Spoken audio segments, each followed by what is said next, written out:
Hello everyone.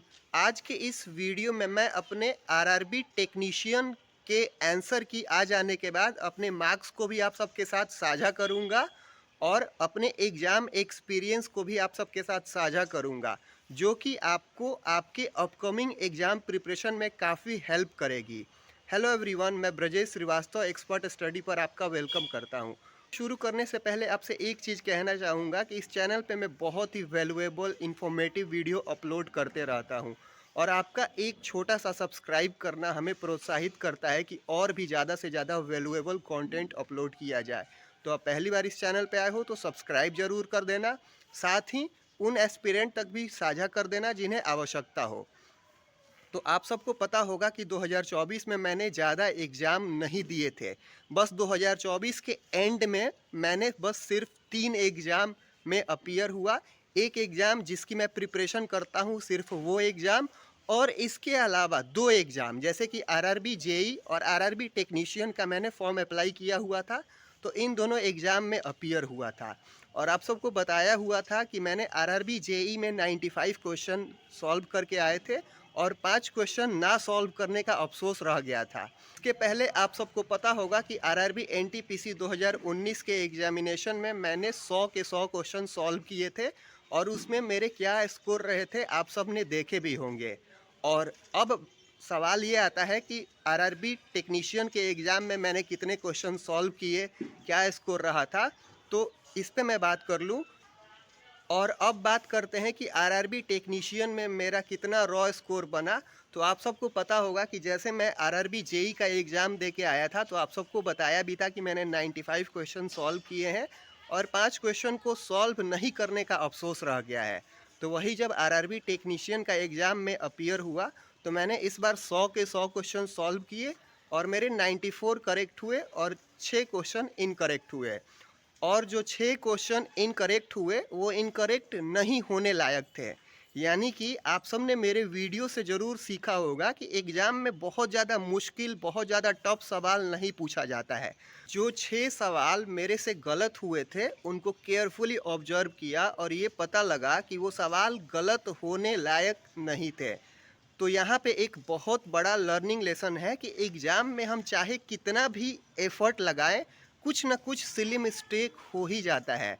अगर कितना भी अच्छा पेपर हो, ऐसा लगता है घर पे आने पे कि हाँ, एक तो सिली मिस्टेक हो ही गए होंगे। लेकिन यहाँ पे आपको एक सीख लेना है कि अगर आपको एग्ज़ाम में काफ़ी अच्छा करना है तो कोई टफ सवाल, अगर डिफ़िकल्ट सवाल कोई छूट जाता है, इसमें आपकी गलती नहीं है, क्योंकि वो तो सवाल टफ ही था, डिफ़िकल्ट ही था। वो सवाल दिया ही गया था कि उसमें बहुत सारे कैंडिडेट उलझ जाए, यानी कि उस सवाल को मैक्सिमम एस्पिरेंट ने छोड़ दिया होगा।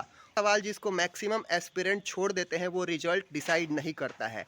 तो टफ सवाल छूट जाए तो इसमें कोई गलती नहीं है, लेकिन जो सवाल आसान है, मॉडरेट है, एवरेज सवाल है, वो सवाल हमसे नहीं छूटना चाहिए। आप में से बहुत सारे लोग अभी ये सोच रहे होंगे कि आप अभी अपने आंसर की को साझा कर दीजिए, तो जैसे ही रिजल्ट आएगा तो मैं अपने स्कोर कार्ड को आप सबके साथ साझा कर दूंगा। आप सबको पता भी होगा कि इसके पहले मैंने एसएससी, सीजीएल, आईबीपीएस, पीओ या मेरे जितने भी कॉम्पिटिटिव एग्जाम के स्कोर कार्ड होते थे मैं आप सबके साथ साझा कर ही देता था। और इनका स्कोर कार्ड भी जैसे ही रिलीज होगा तो मैं आप सबके साथ साझा कर दूंगा, क्योंकि कई बार क्या होता है कि बहुत सारे नए एस्पिरेंट चैनल पे आते हैं तो वो उनको अजीब लगता है, लेकिन ये एक आपके प्रोत्साहन के लिए होगा। आप कभी भी एग्ज़ाम में अपीयर होते हो तो ये मत सोचो कि एग्ज़ाम किसी तरीके से क्वालिफाई करना है, क्योंकि आपको पता होगा कि कंपटीशन का लेवल क्या है और कितने लोग अपीयर हो रहे हैं एग्ज़ाम में और कितने लोगों को जॉब चाहिए। तो कंपटीशन तो अच्छा खासा रहने वाला है, ये बात आपको पता होगा। लेकिन मैं आपको ये सब बोल के डीमोटिवेट नहीं कर रहा, बल्कि रियलिटी से परिचय करा रहा हूँ। इस पे मैंने एक वीडियो भी बनाया हुआ था कि अगर आप एग्ज़ाम क्रैक करना चाहते हो तो आप क्वालिफाई करने का नहीं, टॉप करने का सोचो। अगर आप ऐसा करोगे तो डेफिनेटली आप अच्छा कर पाओगे। और ये जो कुछ भी मैं बताया कि मैंने 100 क्वेश्चन में मैंने 94 करेक्ट किए और 6 इनकरेक्ट, या इसके पहले मैंने आरआरबी एनटीपीसी में 100 के 100 बनाए थे, जो कि आप सब ने देखे भी होंगे। तो ये सब बताने का पर्पस बस यही है कि एक इनकरेजमेंट, एक प्रोत्साहन मिलता है एस्पिरेंट को और उनको ये लग पाता है कि जी हाँ, एग्ज़ाम में ऐसा बनाया जा सकता है। क्योंकि बहुत सारे एस्पिरेंट अपने मन में ही ये धारणा बना लेते हैं कि मेरे से तो 100 का 100 सवाल बनेगा ही नहीं, मेरे से तो 90 बनेगा ही नहीं। वो पहले से ही किसी स्कोर को अज्यूम कर लेते हैं, मान लेते हैं कि मेरे को इतना स्कोर करना है। लेकिन आपको ये पता होना चाहिए कि ये कॉम्पिटिटिव एग्ज़ाम है, यहाँ पे मैक्सिमम स्कोर करने होते हैं। जितना ज़्यादा आप स्कोर करोगे, आप सिलेक्शन के करीब जाओगे। अगर आप स्कोर नहीं करोगे तो कोई और स्कोर करेगा। आज के इस सेशन से एक बहुत ही बड़ा लर्निंग लेसन है कि आप जिस किसी भी एग्ज़ाम की प्रिपरेशन कर रहे हो, तो आप अपने आप पे भरोसा रखें कि आप इस एग्ज़ाम में अच्छा करोगे। और पहले से ही डिमोटिवेट नहीं हो जाना है, पैनिक नहीं हो जाना है, घबराना नहीं है कि इतना मेरे से बन पाएगा या नहीं बन पाएगा। बहुत सारे लोगों के मन में ऐसा आ जाता है कि इतने सवाल अटेम्प्ट नहीं किए जा सकते, लेकिन ऐसा नहीं है। रियलिटी आपको पता होगी कि बहुत सारे एस्पिरेंट काफ़ी अच्छे खासे सवाल बनाते हैं। अगर आपको जॉब सिक्योर करना है तो आप टॉप करने का ही सोचें। ये मत सोचें कि मैं किसी तरीके से कट ऑफ क्वालिफाई कर लूँ, क्योंकि आपको पता होगा कि कंपटीशन क्या है।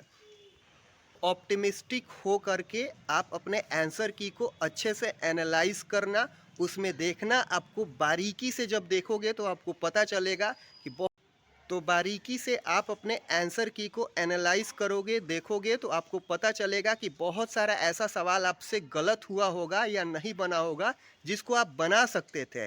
यानी कि आपसे सिली मिस्टेक हुए होंगे, तो आपको उन मिस्टेक को अपने अगले आने वाले एग्ज़ाम में रिपीट नहीं करना है। को पता भी होगा कि बहुत ही जल्द आरआरबी एनटीपीसी का एग्ज़ाम होगा, और इस एग्ज़ाम में आप इस एग्ज़ाम से क्या सीख रहे हो।